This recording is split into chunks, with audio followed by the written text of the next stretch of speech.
Dahil bukas ay September na, medyo dito sa Saudi ay medyo nagbabago na rin ang klima ng panahon.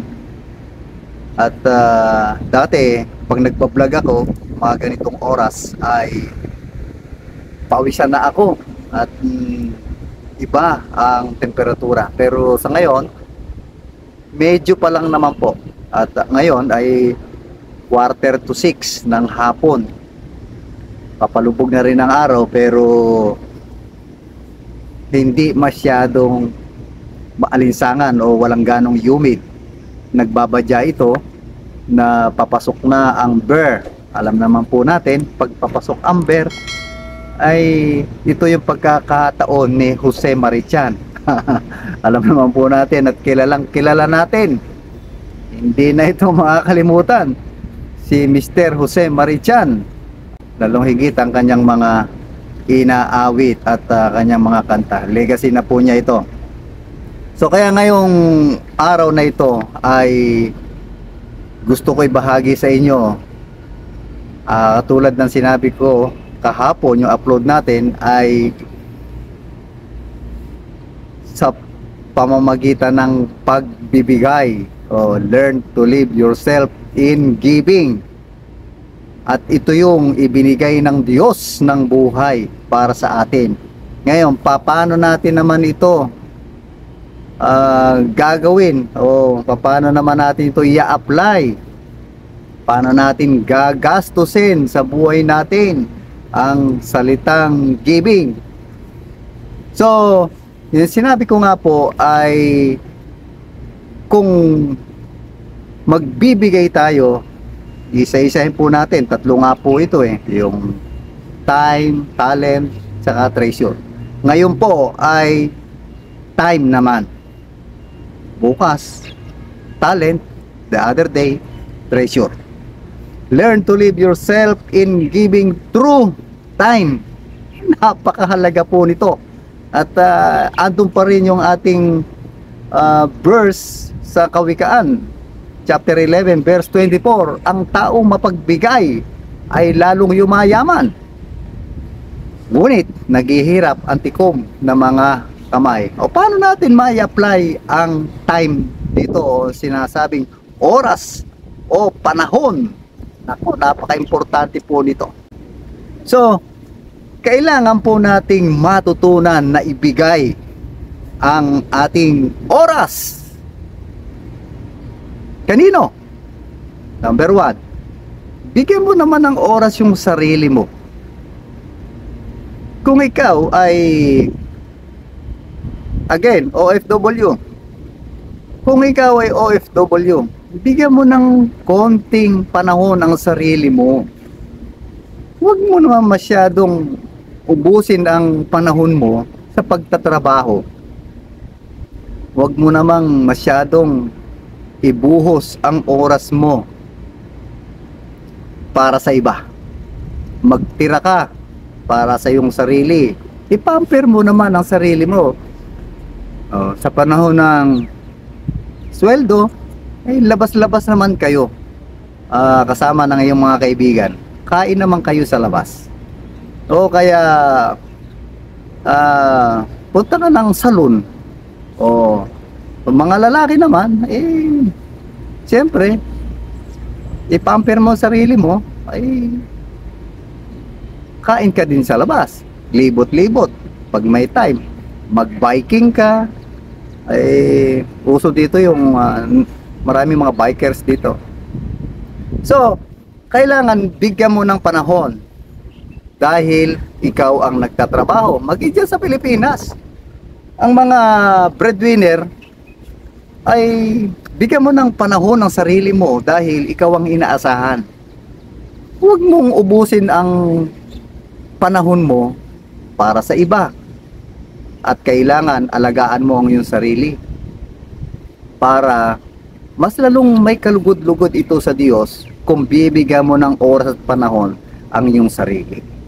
No, para naman doon sa mga tambay na walang trabaho, ay bigyan mo naman ng panahon ng sarili mo na makapaghanap din ng trabaho. O ganun din sa mga estudyante, kailangan may panahon ka sa pag-aaral. Doon sa mga nanay na nasa bahay, na maghapon doon, nag-aalaga, bigyan nyo yung sarili nyo ng pahinga. Hayaan nyo muna si Mister magsaing, hugas ng pinggan, at saka maglaba. Hayaan nyo muna sila. Ang mga nanay, saludo ako sa inyo, 24 hours kayo nagtatrabaho sa bahay. At hindi lang yon, kung ikaw nanay na nagtatrabaho pa outside sa iyong tahanan, ay saludo po ako sa inyo. Sa aking asawa, shoutout sa aking asawa na nagtatrabaho na sa bahay, nagtatrabaho pa sa labas. So full support ako sa iyo, ang aking asawa. So kaya mag-iingat ka lagi. So ito yung mga panahon na kailangan ng bawat isa. The second ay bigyan mo ng panahon ang iyong pamilya. Okay, kung yung una sa sarili mo, ngayon yung pamilya, bigyan mo sila ng time. Panawagan ko rin po ito sa mga OFW. Hindi po tayo dito mabubuhay at mamamatay sa ibang bansa. Planuhin po natin na isang araw ay kasama na po natin ang ating pamilya, na kung may ipon tayo, mag-business tayo sa Pilipinas para makasama po natin sila. Iba rin po, lalo na higit ang mga tatay na nandito sa ibang bansa, iba rin po ang hinahanap ng mga anak, yung tinatawag na father's figure. Hinahanap po nila sa atin to. At kailangan po ay sa sandaling panahon ay makasama po natin sila.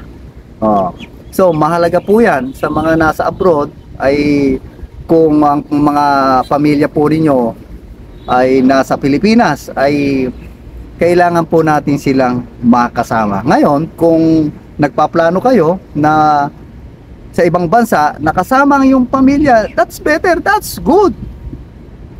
Yun ang punto natin, na bigyan ng panahon ang pamilya. Sandali lang ang buhay po natin. Huwag po nating gugulin ang ating mga panahon sa material na bagay. Iba po ang mensahe ng Diyos patungkol sa panahon para sa pamilya. Kaya hindi naman kailangan nating gumastos para ang pamilya natin sumaya. Hindi lang sa mga material na bagay, kung hindi yung makasama natin sila, ay malaking reward na ng mga anak at asawa natin. Ganun din, siyempre, kung sa sarili mo ay bibigyan mo ng panahon sarili mo, bigyan mo ng panahon ang pamilya. Importante, bigyan natin ng panahon ang ating Panginoon. Mga kapatid, balanse ang buhay. Meron ka sa sarili mo, meron ka sa pamilya mo, at meron ka sa Diyos. Bigyan mo ng panahon ang para sa Diyos. Balanse. Ito po yung isa sa main goal ng channel na ito. Yung sinasabi ko po, growing in faith, prosper in life. Kung na lumalago ka sa pananampalataya, kailangan nagiging maayos, nagiging maganda naman ang pamamalakad sa iyong pamilya. Bigyan natin ng panahon ang pagsamba, bigyan natin ng panahon ang mga church activities, ang mga Christian activities. Suportahan po natin ang ministry ng Panginoon, dahil tayo ang ginagamit ng Diyos sa pagpapalaganap ng kanyang salita. Katulad ko po. Hindi po ba isang ministeryo ito sa lahat ng manunood, ang makadinig na salita ng Diyos, hindi yung TikTok at Reels na walang kabuluhan. Mga kapatid, bigyan po natin ito ng halaga. Legacy po ito. Ang social media, hindi na po ito mawawala. Kaya kailangan magbigay tayo ng oras at panahon na may kabuluhan. Ang oras ay isang regalo na ibinigay ng Diyos. Kaya ito ay hindi dapat sayangin. Sabi po ni David sa mga awit, chapter 89:47, ganito sinasabi: ang buhay ng tao ay maikli lamang sa balat ng lupa. papanaw na silang lahat na nilikha mo. Yan po ang sinabi. Kaya mga kapatid, maikli lang ang buhay natin. Kaya kailangan yung panahon natin, maging wise tayo kung saan natin po gagamitin. Napaka-importante po nito. At ako po ang nagpapaalala sa lahat, huwag natin sayangin ang oras po natin sa sarili, sa pamilya, at sa Diyos na pinaka-importante. Sa pangalan ng Ama, ng Anak, Banal na Espiritu Santo. Amen at Amen.